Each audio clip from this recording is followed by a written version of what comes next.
लोगों ने मेरी बात नहीं मानी ना, तो मैं पुलिस स्टेशन जाकर आप लोगों के खिलाफ दहेज उत्पीड़न के साथ ही जान से मारने की धमकी के जुर्म में सबको जेल में बंद करवा दूंगी। इसलिए जो मैं कहती हूँ वैसा ही करो चुपचाप से। नहीं नहीं बहू, ऐसा कुछ मत करना, तुम जो कहोगी हम वो करेंगे।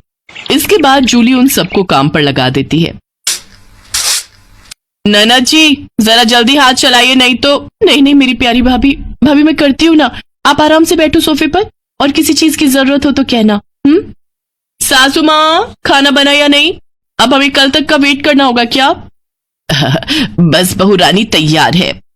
थक हार कर ननद सफाई करके वहीं फर्श पर ही लेट जाती है, जिसे देख जूली कहती है, अब यहां क्यों रायते की तरफ फैल गई? जाओ उठो और मेरे कपड़े पड़े हैं, उन्हें धोकर आओ। तुम रहने तो ही ना देवरानी जी, कपड़े मैं धो देती हूँ। नहीं कोई जरूरत नहीं, मैंने कहा ना आज आपका छुट्टी का दिन है, आप कुछ नहीं करेंगी। उधर सास पसीने से तरबतर होकर रसोई से बाहर आती है और सबके लिए खाना लगाती है। उफ, ये कोई खाना है?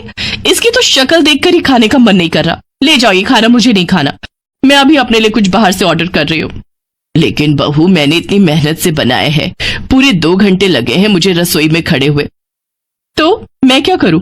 आप ससुर जी ये खाना ले जाकर बाहर कुत्तों को डालाना, और आपको जो मैंने सब्जी लाने का काम दिया था क्या वो आपने कर दिया? हाँ बहू, मैं बाजार से सब्जियां ले आया हूँ। Very good. अच्छा लिसन, शाम को मैंने घर पर पाजामा पार्टी ऑर्गेनाइज की है, तो अब आप तीनों जाओ और जल्दी से जाकर शाम के खाने की तैयारी करो।